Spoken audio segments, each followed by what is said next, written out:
Second action I'm announcing today was about keeping families together. My dad used to have an expression. He said, Joey, family's about the beginning, middle, and the end.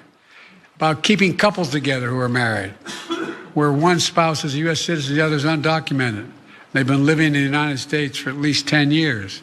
These couples have been raising families, sending their kids to church and school, paying taxes, contributing to our country for 10 years or more. Today, on the 12-year anniversary of DACA, President Joe Biden announced a huge step to offer relief to hundreds of thousands of undocumented immigrants who are married to US citizens. Will it be enough to regain support from Democrats who were turned off by his decision to limit asylum seekers? We'll discuss that, but first, more on this new policy. The White House announced Tuesday that the Biden administration will, in the coming months, allow certain spouses of US citizens without legal status to apply for permanent residency and eventually citizenship. The move could affect upwards of 500,000 immigrants, according to senior administration officials. So how is that different from our system now? Under current federal law, an undocumented person who enters the United States and marries a US citizen must first request parole before applying for legal residency. That process might require them to leave the country, upending their careers and families and creating uncertainty about whether they would be authorized to re-enter. Sometimes they are forced to leave the United States for up to 10 years. But today's announcement means that spouses could apply for lawful permanent residency without having to leave the country. Not everybody will qualify for this relief, though. To qualify, an immigrant must be married to a US citizen, must have lived in the US for at least 10 years, and must pass a background check. There is no requirement on how long the couple must have been married. However, no one becomes eligible after Monday.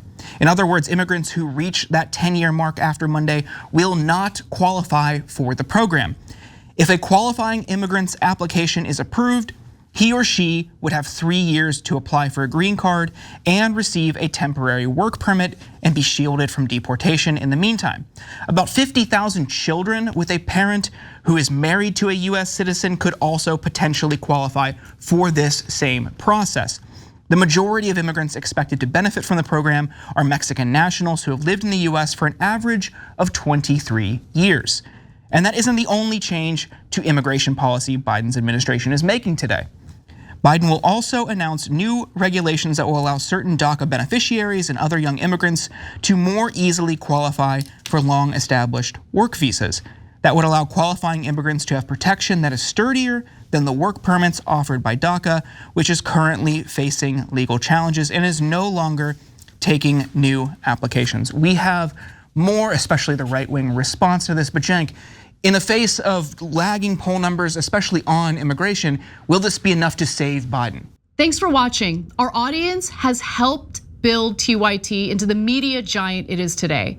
Together, we can accomplish anything. Support our work and join us at tyt.com/team. So I'm gonna give Biden some credit here in a minute, but first I'm gonna be a jerk. Okay, so it's a good day and he's got a good announcement for it, and he gives us this good, one of his "Hey Joey" speeches. So I've heard these for 50 years. So my old man says to me, Pop says to me, we're in Scranton, because I'm a guy from Scranton. You've been in DC for like 65 years straight. Anyway, he says, "Hey Joey," okay? So this is kind of hilarious American pop politics, right? And I rather enjoy it. I like politics. So he says, my old man says to me, "Hey Joey, every marriage is all about beginning, middle, and end." I don't know what that means. Isn't everything about beginning, middle, and end? And what lesson do we take from that? So where's the end of the marriage, by the way? Like this, the comment makes no sense at all.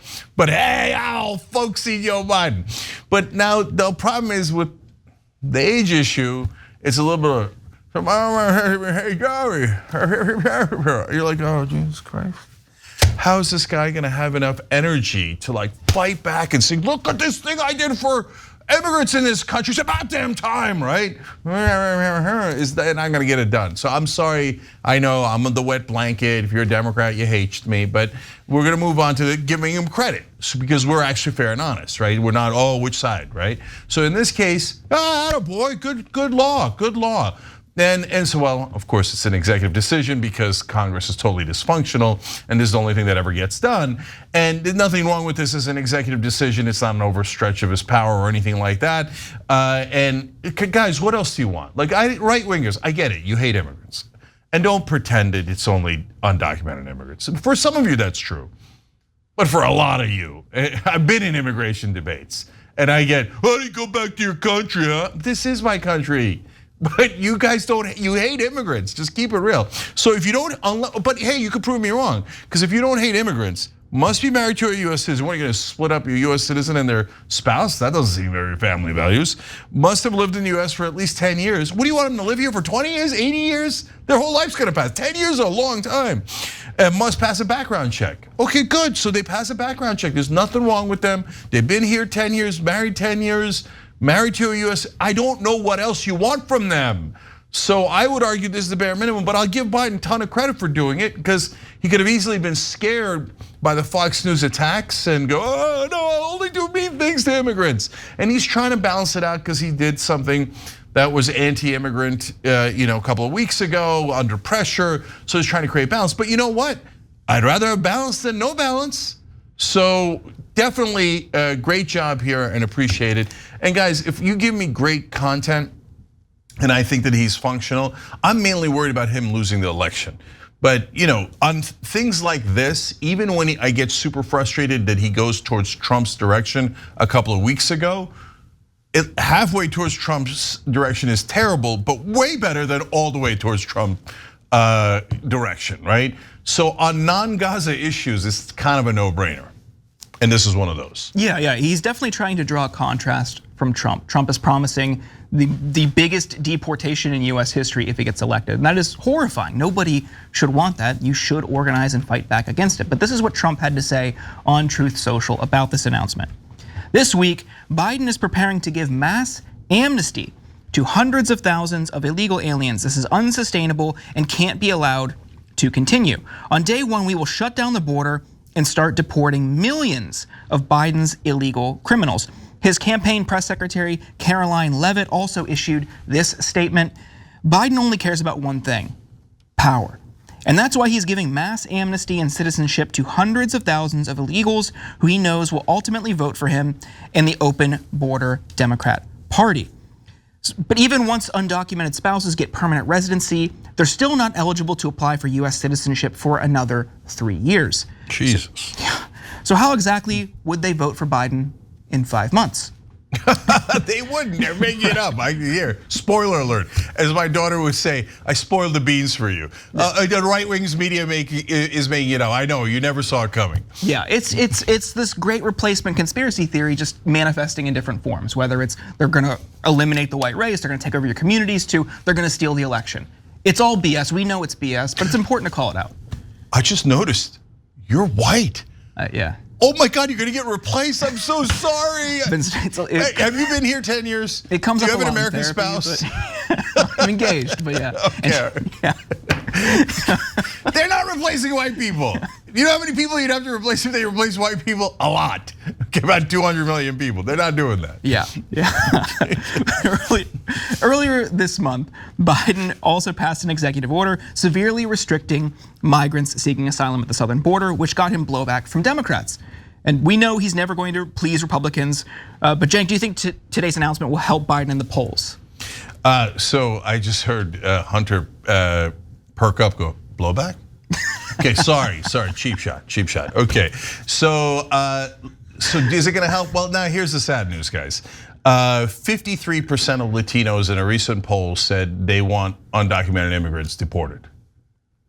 That's bad. 46% of African Americans said that they want them deported. Now, I don't believe them. Now, don't get me wrong, I'm not an establishment Democrat. Polls are always wrong if they're not if they don't agree with me. No, I get it, those are the real numbers, right? But the reason why I don't believe them is because we've been through this a couple of times. So what I'm really curious about is if Trump wins, which now is a very high likelihood, keeping it real, he is going to start to try to do this because he promised it and he likes it, he revels in it and all. And it allows people to get mad at him and then him to bring in more police power, ironically, as they're trying to defund the FBI, et cetera, you get it.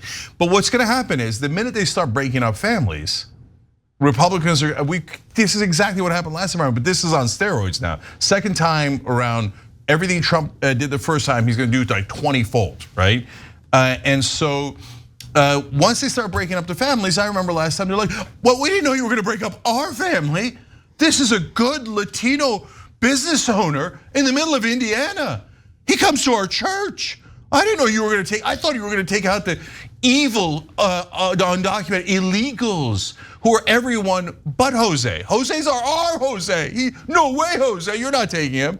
And so it's not just Democrats, it's Republicans who flip out because the Republicans never think the law is going to be applied to them. And when the law is applied to them, they're shocked every time. They're like, oh, I thought we were above the law. He married a Republican. He married a Republican. And I'm not exaggerating. That's literally what happened in a little diner in the middle of the country. I forget if it was Indiana or not, but like it was a diner owner and the whole community was Republican. They were all shocked. They couldn't believe that Trump meant their undocumented immigrant friends. So because remember, if your mind is on right-wing media, you think meaning they, of course not us, think that every undocumented immigrant is like Pablo Escobar combined with Ayman al-Zawahiri, okay? And it's like I come across the border and is slashing the throats of every blonde girl there is. And they think, well, Jose's not that. I like Jose, he's at our church, right? And so that's why they think it's never gonna apply.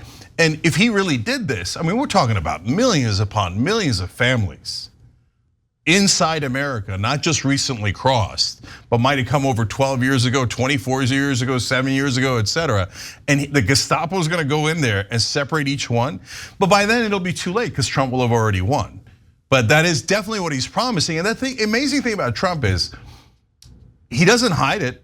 He's like, yeah, I'm gonna break up your families. I don't believe in family values at all. What part of paying hush money to a porn star did you not understand? I hate family values. I will have sex with your wife while my wife is pregnant.